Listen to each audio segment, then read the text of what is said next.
Hi, this is one of a collection of videos that explain Simulink data type propagation engine. This video will focus on the principle that there must be unanimous agreement on the data type that is used for a signal. So everything connected to the signal must unanimously agree on the proposed data type. And we can think of the connected entities being in two categories. There's a data type master that explicitly sets a desired data type for the signal. Now, there can be multiple masters connected to the same signal, and if they disagree, Simulink engine is responsible to detect the disagreement and throw an error. We can also think of semi-passive entities that are connected to the signal. These semi-passive entities will review the proposed data type for the signal, and then they must react in one of two ways. They must either happily accept the proposed data type, or they reject the data type by throwing an error. There's no middle ground. It must be one of those two behaviors. So if there's anything short of unanimous agreement on the data type that should be used for a signal, then update diagram will error out. There's no way to go forward. There's no negotiation. It's just over. Okay, let me show that through an example. Okay, so here I have a simple example that has 6 blocks. And there's 3 blocks connected to this signal, and there's 3 blocks connected to this signal. And these are S functions, which that's not so important that how they're implemented, except that they're being masters of the signal. This first S function is saying that its output port index 0, so it's one and only output port, here, has data type floating point single. And if we look at the block that's out single, it's setting its output port index 0, which is the first one, also to single. And if we look at the other two, same things. The input one is saying the input port, first input port must be double, and the second one is saying its first output port must also be double. Okay, and if we go back and look at the way these are connected, they're all saying that this signal, these 3 are all saying this signal must be single, and these are all saying that this signal must be double. And one thing that's helpful to do is to think about bookkeeping this signal. Let's create a little structure where we can do some of the bookkeeping and see what's happening. So we've created that structure, and let's just pull that out so that we can look at it. And so what it's showing here in this structure is we've created a signal named C. So that little script went in and it said, okay, let's call this signal F. And there are 3 entities connected to F. There's B1, B2, and B3. And then there's a signal C, and there's 3 entities connected to signal C. So, for example, B5, its first input port is connected to signal C, and so on. And right now, we don't have a data type that's set. Initially, you can think of this being like Simulink engine is keeping track of the bookkeeping. Initially, it doesn't know what the data type should be, so I'm showing that by an empty matrix. Okay, so now if we go and do an update diagram on this, then what happened was, if we look at the diagnostic window, these S functions are set up to print out some information. And we can see that what happened was that the blocks took some action. That S function code I showed you a second ago was being executed. And it's being executed in essentially the sorted order that's showed here by these red numbers in the corner. This is something you can control by saying you want the sorted execution order to show up. So according to that, based on that order, Simulink engine will call these blocks to say, hey, tell me your initialization information.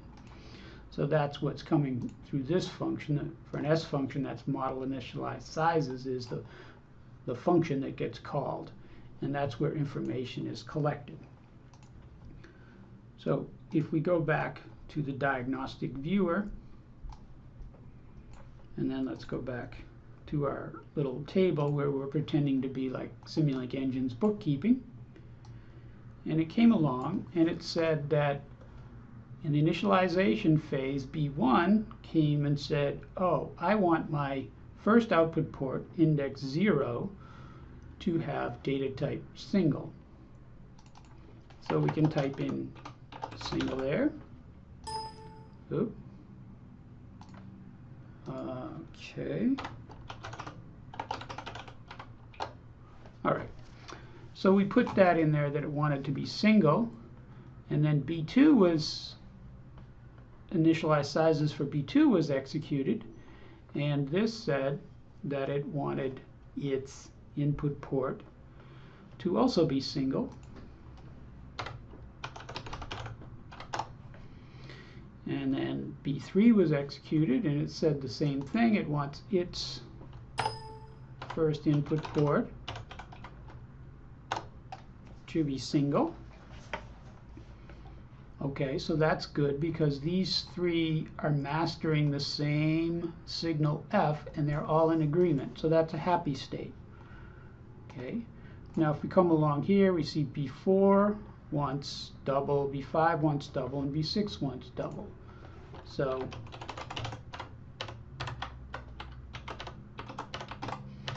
those all came to a happy place, and they all agreed. So Simulink detected that all the connected entities are here agree on double, and so,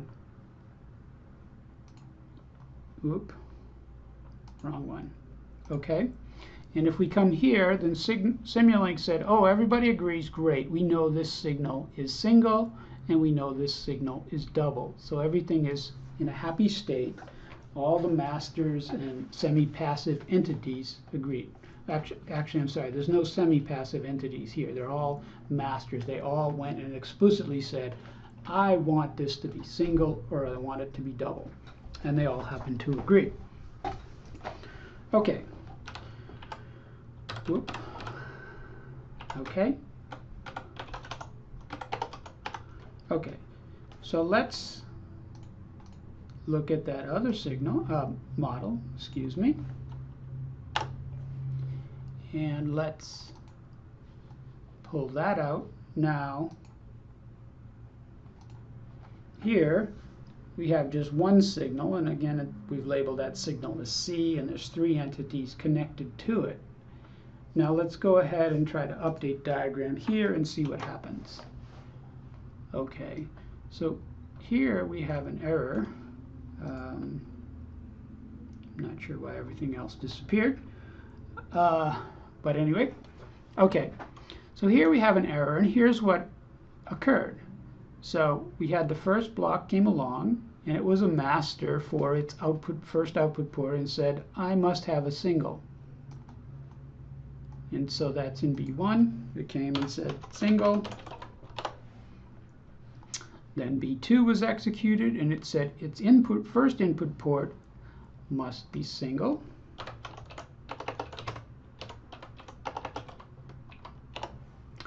And then B6 executed, and it said, I want my first input port to be a double.